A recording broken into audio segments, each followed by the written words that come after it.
तो शुरुआत होती है मेन कैरेक्टर चार्ली को दिखाने से, जो प्रोफेसर है और बच्चों को इंग्लिश पढ़ाता है, ऑनलाइन क्लासेस देता है, लेकिन हमेशा वो अपना कैमरा बंद रखता है क्योंकि वो जानता है कि अगर लोगों ने मेरी शक्ल और जिस्म देख लिया तो सब डर जाएंगे, क्योंकि उस बेचारे का वजन काफी बढ़ गया था। और आज भी जब वो क्लास दे रहा था तो अचानक उसे दिल का दौरा पड़ता है। उसे लगता है कि मेरे मरने का टाइम आ गया है, इसीलिए पास रखे हुए कागज को उठाता है जिस पर एक ऐसे मजबूर लिखा हुआ था और उसे पढ़ने लगता है। तभी बाहर से एक लड़का अंदर आता है। वो कुछ कहता, उससे पहले ही चार्ली उसके हाथ में वो ऐसे देकर कहता है कि इसे जोर जोर से पढ़ो। तब वो लड़का भी बिना सोचे समझे पढ़ना शुरू कर देता है। हालांकि चार्ली को लग रहा था कि वो मरने वाला है, पर वो शांत हो गया था। दिल की धड़कनें भी ठीक हो गई थी। उस लड़की से पूछता है कि तुम कौन हो। वो बताता है, मैं चर्च की तरफ से आया हूँ, एक प्रीस्ट हूँ और गॉड के मैसेज हर घर में पहुँचाता हूँ। और वैसे ये बताएं, आपने मुझे ये ऐसे पढ़ने को क्यों कहा। चार्ली जवाब देता है कि ये एक काफी अच्छा और मेरा पसंदीदा ऐसे है। मुझे लगा मैं मरने वाला हूँ तो आखिरी बार सुनना चाह रहा था बस। उनकी बातें चल ही रही थी कि तब यहाँ एक औरत आती है जो चार्ली की दोस्त है और यही उसकी देखभाल भी करती है। आते ही वो उसका चेकअप करने लगती है, जिसमें चार्ली का ब्लड प्रेशर काफी बढ़ा हुआ था। वो टेंशन में आ जाती है, ये सोचकर कि अगर जल्दी से हॉस्पिटल ना ले जाया गया तो ऐसे ही बहुत जल्द मर जाएगा। वो चार्ली को समझाने लगती है कि प्लीज चले जाओ हॉस्पिटल, जिसके लिए वो मना कर देता है कि नहीं, मैं नहीं जाना चाहता हॉस्पिटल और वैसे भी मेरे पास इतने पैसे नहीं है। तभी उसकी नजर प्रीस्ट पर जाती है। वो पूछती है कि तुम कौन हो। वो अपने बारे में बताता है, साथ ही वो अपने चर्च का नाम भी बताता है। जो सुन वो चर्च आती है, कहती है कि मुझे उस चर्च से नफरत है क्योंकि उस चर्च के लोग ये झूठे दावे करते हैं कि हम लोगों की जान बचाएंगे, उनकी मदद करेंगे, और अब की बार भी वो यही ड्रामा कर रही है कि हम चार्ली की जान बचाएंगे। प्रीस्ट कहता है, ऐसा कुछ नहीं है जैसा आप सोच रही हैं, हम सच में चार्ली की जान बचाना चाहते हैं, गॉड का मैसेज उस तक पहुंचाना चाहते हैं ताकि उसे भी समझ लग जाए कि गॉड क्या कहना चाहते हैं और फिर उस हिसाब से वो अपनी जिंदगी गुजारे। वो कहती है कि बेहतर होगा तुम यहाँ से चले जाओ क्योंकि ना मुझे और ना ही चार्ली को इन बातों पर यकीन है। चर्च से तो हम दोनों सब नफरत करते हैं क्योंकि वहाँ से चार्ली को बस दुख ही मिले हैं। दरअसल चार्ली का सबसे खास दोस्त वही रहा करता था। वो और चार्ली एक दूसरे को प्यार करते थे, लेकिन जब एक दिन उसके दोस्त की मौत हुई तो चार्ली ने टेंशन लेकर अपनी ऐसी हालत कर ली, उसे खतरनाक बीमारी हो गई। इस तरह चर्च से उसे इतना बड़ा दुख मिला। अब ये बातें सुनकर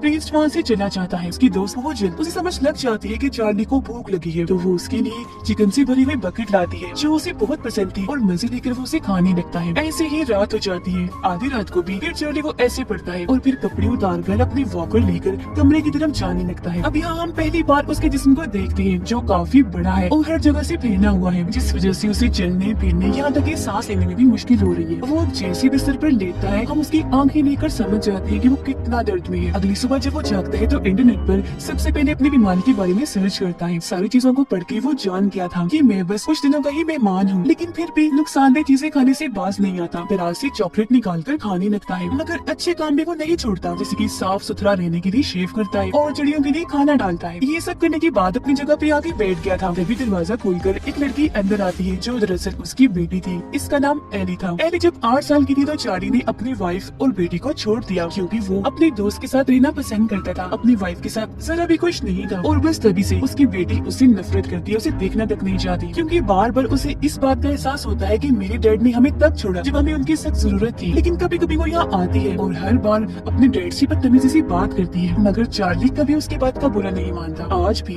वो एक के बाद एक उससे बदतमीजी कर रही थी, लेकिन फिर भी वो अपनी बेटी को मनाने के लिए कहता है कि मैं चाहता हूँ मेरी प्यारी बेटी तुम रोज यहाँ आओ, मेरे पास ही रहो क्योंकि मैं जानता हूँ मेरे पास बस कुछ ही दिन रह गए हैं। इस पर वो जवाब देती है कि मैं हर रोज यहाँ नहीं आ सकती, मेरे पेपर्स आने वाले हैं और इंग्लिश पेपर की मुझे सबसे बड़ी की टेंशन है। चार्ली बोलता है कि मैं तुम्हारी तैयारी करवा दूंगा पेपर्स में क्योंकि मैं इंग्लिश का ही टीचर हूँ, बस तुम आती रहना। ये बात सुनकर भी उसको तरस नहीं आता, वहाँ से जाने लगती है। तब चार्ली बोलता है कि अगर तुम रोज आती रही तो मेरे अकाउंट में जितने भी पैसे हैं मैं वो सारे तुम्हें दे दूंगा, तकरीबन 1 लाख से ज्यादा डॉलर्स हैं। ये बात सुनकर वो चुप हो गई थी, सोच में पड़ जाती है क्योंकि ये एक काफी बड़ी रकम थी। फिलहाल हाँ वो इसलिए नहीं बोलती क्योंकि अभी वो नाराज है। अब अपने डैड को मजीद परेशान करने के लिए दरवाजे पर आती है और कहती है कि अगर आप चाहते हैं मैं रोज आपसे मिलने आऊँ तो अभी बगैर वॉकर का सहारा लिए पैदल चलकर मेरे पास आए। ये बेचारी अपनी बेटी के लिए करने को मान जाता है, जबकि वो जानता था कि ऐसा नहीं होगा। वो पूरी ताकत लगा के खड़ा होने की काफी कोशिश करता है पर बेचारा नीचे गिर गया था, जो देखकर एली यहाँ से निकल जाती है।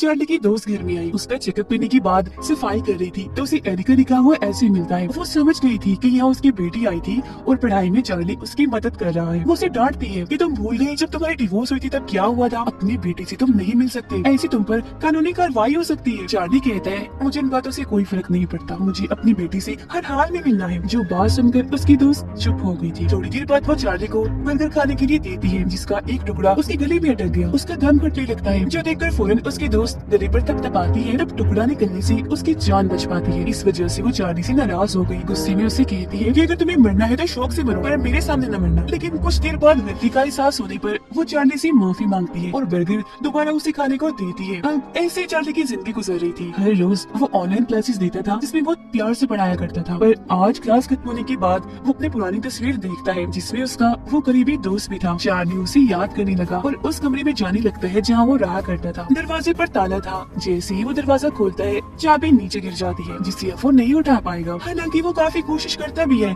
लेकिन चाबी नहीं उठा पाता तो हार मान के वापिस आ जाता है। और वादे के मुताबिक आज भी एली उससे मिलने आती है। तो बहाने बहाने से चार्ली उसे बात करता है। काफी खुश नजर आ रहा था। वो उसे साथ साथ बता भी रहा था कि तुमने ऐसे में कौन कौन सी गलतियाँ की है। जिस दौरान वो ये भी पूछ लेता है कि अपनी मोम को सुनाओ, ठीक है मोम। जो सुनकर एली चिढ़ गई, पूछती है कि आखिर आप इस बारे में क्यों पूछ रहे हैं। तभी एहसास हुआ इस बात का कि हमें आपने अकेला कर दिया था और कभी मुड़कर हमारी तरफ देखा तक नहीं। आप एक नंबर के मतलबी खुदगर्ज इंसान है। अपने दोस्त की खातिर हमारे साथ ये सलूक किया। अब मुझे इस बात से कोई फर्क नहीं पड़ता कि आप क्या महसूस करती हैं। आपको अपनी गलती का एहसास है क्योंकि आपकी ऐसी हालत आपके दोस्त की वजह से हुई है न कि हमारी वजह से। तो मुझे आप पर जरा भी तरस नहीं आता। इतना कुछ सुन के भी चार्ली उसकी बातों को नजरअंदाज कर देता है और बस इतना कहता है कि तुम मेरे लिए एक ऐसी लिख दो कि ज्यादा नहीं कुछ लाइन सब तक मैं अंदर जा रहा हूँ। इतना कहते ही वो वॉशरूम में चला जाता है और फूट फूट के रोने लग गया था क्योंकि आज उसे आंसू कंट्रोल नहीं हो रही थी। ये चीज एली ने भी महसूस कर ली थी पर उसे कोई फर्क नहीं पड़ता। तभी दरवाजे पर दस्तक होती है। प्रीस्ट आया था और जब एली को ये बात पता चली कि वो चर्च से आया है तो वो उसे कहती है कि मैं कल दोबारा आऊंगी, तुम भी आना, मैंने तुमसे बात करनी है। इतना कह के वो वहाँ से चली जाती है। अब प्रीस्ट चार्ली को कहता है कि मैं तुम्हारी मदद करना चाहता हूँ। वो उसे अच्छी बुरी बातें बताने लगता है। इस पर चार्ली का जवाब ये था कि मुझे तुम्हारी इन बातों में कोई दिलचस्पी नहीं है। अगर तुम सच में मेरी मदद करना चाहते हो तो मेरे साथ आओ। वो उसी कमरे के पास आता है। नीचे गिरी हुई चाबी उठवाकर कमरा खुलवाता है। ठीक इसी वक्त चार्ली की दोस्त भी आ गई थी। प्रीस्ट को देखकर कहती है कि ये लड़का दोबारा इधर क्या कर रहा है। चार्ली जवाब देता है कि इस पर गुस्सा करने की कोई जरूरत नहीं है, मैंने इसे बुलाया है। वो कहती है अच्छा छोड़ो,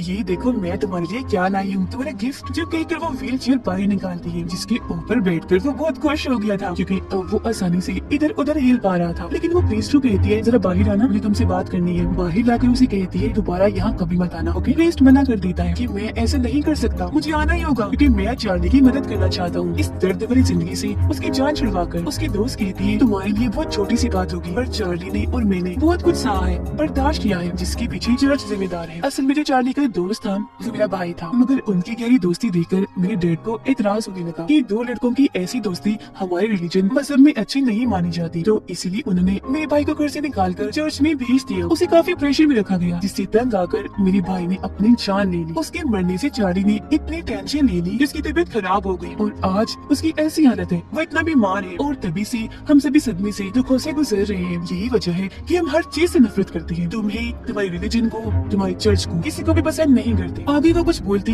यहाँ चार्ली भी आ जाता है। प्रीस्ट को कहता है उठो शाबाश जाओ तुम यहाँ से। जो बात मानकर वो चला जाता है। थोड़ी देर बाद उसके दोस्त भी उनके जाते ही चार्ली उस कमरे में जाने की कोशिश करता है। हालांकि रास्ता छोटा था पर फिर भी वो जैसे तैसे चला ही जाता है। अपनी पुरानी चीजें देखकर अपनी दोस्त को याद करने लगा था। काफी जज्बाती हो जाता है। चार्ली को यहाँ एक कॉपी मिलती है जिस पर एली ने ऐसे लिखा था लेकिन उसने बस 3 लाइनें ही लिखी थी। वो भी पढ़ के चार्ली बहुत खुश हो जाता है क्योंकि अपनी बेटी में वो अपनी झलक देखता है। इस बारे में वो इतना सोचता है कि हंसने लगता है। हंसते हुए ही उसे दोबारा से दिल का दौरा पड़ता है लेकिन जैसी तैसी वो खुद को संभाल ही लेता है। अगली सुबह दोबारा एली आती है। चार्ली उसे कहता है कि आज मैं अपनी बेटी से अपने दिल की बात करना चाहता हूँ। एली गुस्से में कहती है पर मैं आपसे कोई बात करना नहीं चाहती। आप मुझे ये बताएं कि जब मैं छोटी थी तब आपको जरा भी ख्याल नहीं आया हमारा बात करना मिलना सब कुछ बंद कर दिया, मुझे जान सकती हूँ। चार्ली जवाब देता है कि अपने दोस्त से इतना करीब होने की वजह से सब मुझसे नफरत करने लगे। यही वजह थी कि मैं तुमसे नहीं मिला क्योंकि इस चीज का तुम पर भी बुरा असर पड़ सकता था। फौरन एली बोल पड़ती है अच्छा छोड़ो इन बातों को, मैं सैंडविच बनाने लगी हूँ, बताएं खाएंगे। तब चार्ली खुशी खुशी मान जाता है कि मेरी बेटी मेरे लिए अपने हाथों से सैंडविच बना रही है। लेकिन सैंडविच खाते ही वो गहरी नींद में सो जाता है और अब जैसे एली उस खुफिया कमरे में जाती है तभी दरवाजे पर पर दस्तक होती है क्योंकि प्रीस्ट आया था जिसे एली अंदर खींच लेती है। लेकिन चार्ली की ऐसी हालत देखकर प्रीस्ट घबरा गया था कि इतनी आवाज होने के बाद भी वो नहीं उठा। तब एली उसे बता देती है कि मैंने उनकी सैंडविच में नींद की गोलियां मिला दी थी। जो सुनकर प्रीस्ट डर जाता है कि कितनी अजीब लड़की है और बोलता है कि मैं यहाँ से जा रहा हूँ। एली फौरन बोलती है नहीं बैठो, इधर कहीं नहीं जा सकती तुम, पर अपनी बातों में फंसाकर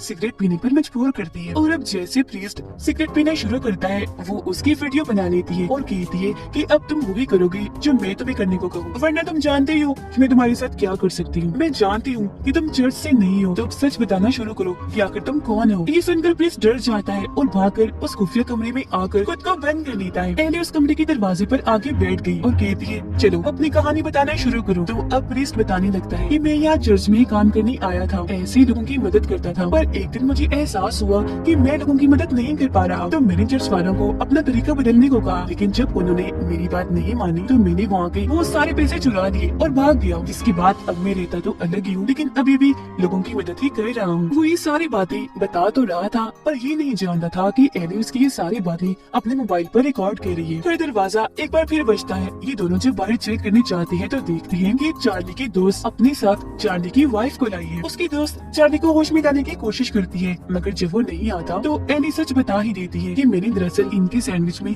नींद की गोलियां मिला दी थी। जो सुनकर उसकी दोस्त ऑक्सीजन की मदद से उसे होश में लाने लगी थी। मगर एली की इस हरकत पर दोनों को काफी गुस्सा आ रहा था। लेकिन चार्ली की वाइफ उसकी दोस्त को चार्ली के इतना करीब देखकर उस पर गुस्सा करने लगती है। कहती है कि तुम पैसों के लालच में ये सब कर रही हो, रोज यहाँ आकर चार्ली की खिदमत करती हो ताकि उसके सारे पैसे तुम्हें मिल जाए। जिस पर चार्ली की दोस्त जवाब देती है कि नहीं तो ऐसा तो कुछ नहीं है, ये मेरा दोस्त है इसलिए सब करती हूँ, और वैसे भी इसके पास कोई पैसे नहीं है। जिस तरह उसकी वाइफ कहती है कि मुझे लगता है तुम इस बारे में नहीं जानते, चार्ली के पास लाखों में डॉलर्स हैं। जो सुनकर उसकी दोस्त चार्ली पर गुस्सा करने लगती है कि तुम्हारे पास इतने पैसे हैं मगर तुम फिर भी अपनी जिंदगी गुर्बत में गुजार रहे हो, अजीब हो, पैसों का कहकर हॉस्पिटल में नहीं जाती और मेरा जरा भी एहसास नहीं तुम्हें, रुपया रुपया जोड़कर मैं तुम्हारे लिए चीजें लाती हूँ। इतना कहती है गुस्से में वो यहाँ से चली जाती है। अब एली चार्ली से दोबारा बदतमीजी करने लगी थी, इसलिए उसकी मॉम डांट कर उसे वहाँ से भगा देती है और चार्ली को बताती है कि मैंने जानबूझ के एली को तुमसे मिलने नहीं दिया क्योंकि वो बहुत ही बुरी है। वो इस कदर जालिमाना है कि उस वक्त अगर तुम इससे मिलती तो शायद तुम्हें ये मार ही देती। चार्ली जवाब देता है मैं नहीं मानता, वो मेरी बहुत ही प्यारी बेटी है। ये बात सुनकर उसकी वाइफ चार्ली को एली की इंटरनेट प्रोफाइल दिखाती है जिसमें एली ने अपने ही डैड की तस्वीरें इंटरनेट पर डाली हुई थी और काफी मजाक बनाया हुआ था। जिसके बाद ये दोनों अपने पुराने वक्त को याद करने लगती है कि हम एक साथ कितने खुश रहा करती थी। चार्ली बोलता है मैं मरने से पहले अपनी बेटी के लिए कुछ करना चाहता हूँ, मेरे अकाउंट में जितने भी पैसे है मैं वो सारे एली को दे दूंगा। उसकी वाइफ मना करती है कि मत करना, ऐसा गलत करोगे क्योंकि वो और बिगड़ जाएगी। इतना कह के वो चली जाती है। तभी चार्ली का पिज्जा भी आ गया था और आज वो खुद बाहर जाता है पिज्जा लेने। डिलीवरी बॉय जैसे चार्ली को देखता है डर के फौरन भाग जाता है। इस बात से उसे इतना गुस्सा आ गया था कि अंदर आकर वो गुस्से में पिज्जा खाने लगता है, भी चॉकलेट्स टॉफियां खाता है, साथ ही फ्रिज में पड़ी सभी चीजें खाने लगता है, जिस वजह से उसको उल्टियां भी लग जाती है। यहाँ उसकी दोस्त आती है जो चार्ली को कहती है कि मैं जानती हूँ तुम अपना इलाज करवा सकती थी पर जानबूझ के नहीं करवाया क्योंकि तुम खुद को सजा देना चाहती थी। मेरे लिए कितने दुख की बात है, पहले मेरा भाई छोड़ के चला गया और आज तुम जा रहे हो। क्योंकि चार्ली की हालत खराब हो रही थी, वो अपनी आखिरी सांसें गिन रहा था, लेकिन अभी भी वो हॉस्पिटल जाना नहीं चाहता। वो फिर चार्ली के गले मिलकर दुखी होते हुए यहाँ से जाने लगती है। तभी गुस्से में यहाँ एली आती है और कहती है डैड ये क्या किया आपने, मुझे ठीक से नहीं पढ़ाया, मैं फिर फेल हो गई, जो शायद ऐसे की वजह से हुआ, वो आपने मुझे गलत लिख के दिया होगा। चार्ली जवाब देता है बेटा एक बार जरा इस ऐसे को गौर से पढ़ो। और अब जैसे एली उसे पढ़ने लगती है चार्ली उसे जज्बाती होते हुए बताता है कि जब तुम चौथी क्लास में थी ये ऐसे तुमने तब लिखा था, तुम बहुत खास हो, वही नहीं हो, और अब बंद करो खुद को सजा देना और दूसरों की नजर में खुद को गलत साबित करना, और मैं जानता हूँ तुम आगे जाके बहुत कामयाब होगी, मुझे तुम पर भरोसा भी है और गर्व भी। उसकी ये बातें सुनकर एली भी रोने लगती है और कहती है डैड आप खुद के साथ क्या कर रहे हैं, आपको हॉस्पिटल जाना चाहिए। चार्ली दुखी होते हुए बोलता है नहीं मेरा टाइम आ चुका है। अब ये बात सुनकर एली फूट फूट कर रोने लगती है। चार्ली उसे कहता है मेरी प्यारी बेटी आखिरी बार मुझे ऐसे पढ़ के सुना दो ना। तो जैसे वो ऐसे पढ़ने लगी थी चार्ली अपनी पूरी ताकत इकट्ठा करने लगता है और वो उठ खड़ा होता है और अपने पैरों से चल के उसके पास जाने लगता है। एली भी ऐसे पढ़ते पढ़ते उसके पास आ रही थी और फिर उसकी मुस्कुराहट के साथ ही चार्ली की मौत हो जाती है। उसकी आत्मा सीधा हेवन यानी जन्नत में गई थी जहाँ वो खुश था। वो लोग इंटरटेनमेंट नहीं चाहते, उनका यहाँ कोई काम नहीं, और जो लोग इंटरटेनमेंट चाहते हैं वो सब्सक्राइब कर लें।